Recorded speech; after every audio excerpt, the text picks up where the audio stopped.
Think of the word relationship. Relationships are central to our daily life. When a relationship is expected to last, people may form contracts, associations, partnerships, marriages, and when these relationships end, there is a lot involved in splitting up.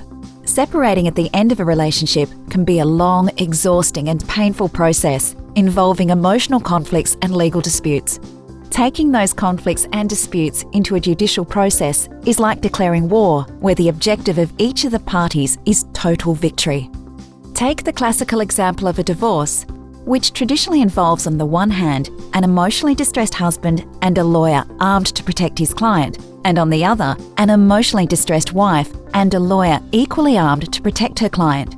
In the centre of this conflict, a fight about the fruits of this relationship: a home, investments, a pension, and the most precious treasure, the children. And to complete the scenario, a judge who, despite the best preparation, does not know the people involved nor the unique needs of each family. He is given the power of deciding what will happen to everyone and everything in dispute. Too often, the result is that everyone loses. Children grow up in the middle of battles in the courts. Parents spend their savings on professional fees and costs, and the family ends up needing psychological counselling to overcome the trauma of a contentious divorce. The moral of this story is that courts are no place to bring the normal disputes involved in ending a relationship.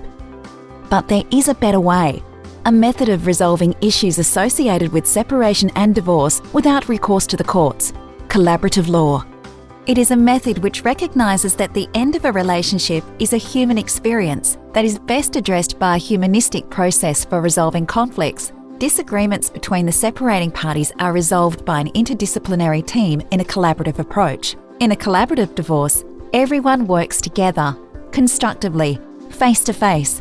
Husband, wife, collaborative lawyers, and if necessary, mental health professionals, the children's advocates, financial advisors, all work together in a structured process with the goal being consensus for the benefit of the family. Parties and lawyers sign an agreement whereby they undertake not to take legal action, but to work as a team using constructive dialogue to build solutions and reach agreements. It is a win-win situation. The process is faster, more economical than litigation, based on consensus rather than power, places value on human relationships, and unclutters courts. Collaborative law was born in 1990 in the United States from the inspiration of a lawyer tired of working in a stressful mode and fed up with the destructive battles involved in divorce-related conflicts. Today, there are highly trained lawyers, mental health and financial specialists working collaboratively in disputes in the field of family, civil and commercial law. There are more than 22,000 collaborative professionals worldwide, including in Australia. Whether you are a potential client or a professional, you are invited to consider collaborative law.